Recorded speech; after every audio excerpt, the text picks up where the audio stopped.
Yon, kumusta tayo dyan mga ka-brother? At ito nga ay mga kalukuhang pinaggagawa natin noong nakaraang linggo. May malas at may swerte. Yan, nalagyan ng pulbong ating ka-brother. Pero ngayon, swerte yan ka ang model natin ngayong araw. Boss Art TV. Ano kaya makukuha nilang yung araw nito mga ka-brother? Lalo na itong isa nating customers na to. Malayo pa ang pinanggalingan nito mga ka-brother. Kaya ito, umpisahan natin at bigyan natin ng hustisya ang kanyang ipapagupit mga ka-brother. Eto na, nag-guide na tayo dito ng guard number 5 mga ka-brother. Basket ito mga ka-brother at mag-aaral daw siya ngayon ng marine engineering. Yung at ito nga naka-open lever tayo dyan i-close natin ngayon mga ka-brother. Mawawala lahat ng mga dulo-dulo sa buhok niya. Yung lubak mawawala. Okay?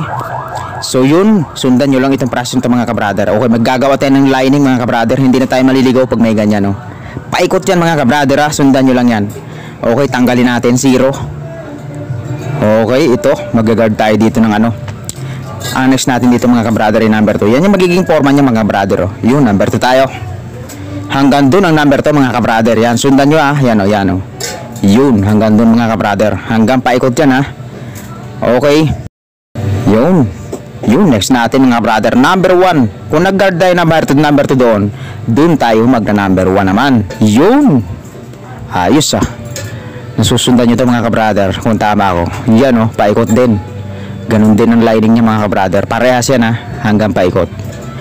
So maganda yung mangyayari dito mamaya mga brother Sundan nyo to. Okay, fully open lever tayo, 0. Tanggalin natin yung kanto. Yan medyo humuhubog na kahit pa paano. Diba? Okay, paikot din yan mga brother Okay, close lever. Tatanggalin natin yung mga kanto-kanto na yan. May lubog pa si brother dito sa parte ng ulo niya may lubog. Kaya yun ang nagpapahirap minsan sa mga ka-brother natin dyan na barbero. Okay, yan na, lining na tayo. Ito yung nagpapahubog dito talaga, yung devil's cut na ganyan Yun, tapos na tayo mga ka-brother finish. Yun Okay, ito na yung pag-games natin mga ka-brother Tapos na to mag-aahit na tayo. Yan Yun. May pila tayo nito mga ka-brother. Pero nag-i-enjoy naman sila sa panonood sa atin. Okay, ito na yung pag-games natin. Sundan nyo na to. Okay. Yun, ahit. Yan, ito yung pag-games. Meron tayong pag-games. Yung Tagalog sa sabihin kasi English mo lang. English to? Pag pina-English mo, may makukuha regalo mo. Sige Ano? Sige. Hindi ka na. Madali lang to. Pero may English mo yung Tagalog sasabihin ko. Huwag natin sasagitin ko lang to ito, yung Tagalog sasabihin ko sa kanya is i-Englishin niya lang. Pag na-English niya, meron siya regalo. Malapit ang Pasko. Ito, papasok to yun. Ano, game ka na? Sige, try natin. Try natin Ang twist nito, pag hindi mo nasagot, may counting kuwela tayo. Lalagyan kita ng pulbo sa mukha. Okay lang? Dito to yan. Ayun. Kumasa na siya. Okay, ito na yung Tagalog sasabihin ko. Is-Englishin lang niya. Kailan ang birthday mo? What? In English. When is my birthday? What? When is my birthday? When is my birthday? Ayun ang sagot niya. When is my birthday?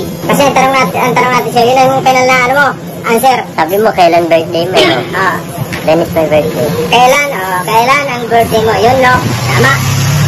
So, kailan ang birthday mo? Ang tanong ko sa kanya. Ang sagot niya, when is my birthday? When is my birthday? Okay. Ang tamang sagot is when is your birthday? Muntik na. Your pala.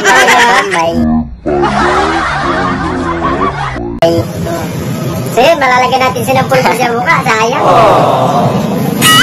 Kailan birthday? Pasensya na Sige. Munting katuwaan lang to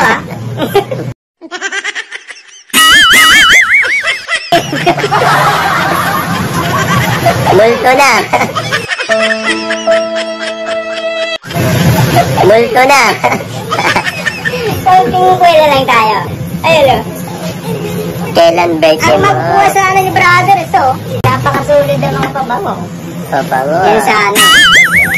Kung alin ang piliin niya dito, sobrang babango nito. Libre lang to. Mali. Later like next time. So yun, maraming salamat mga ka-brother at sana nakapaghatid ng kaunting kwela sa inyo ang ating haircut tutorial na may kaunting pakulo na to. So yun, abangan nyo palagi ang mga susunod natin mga video mga ka-brother. Sobrang susulit nito, hindi kayo may mababoring. Okay, God bless, babush!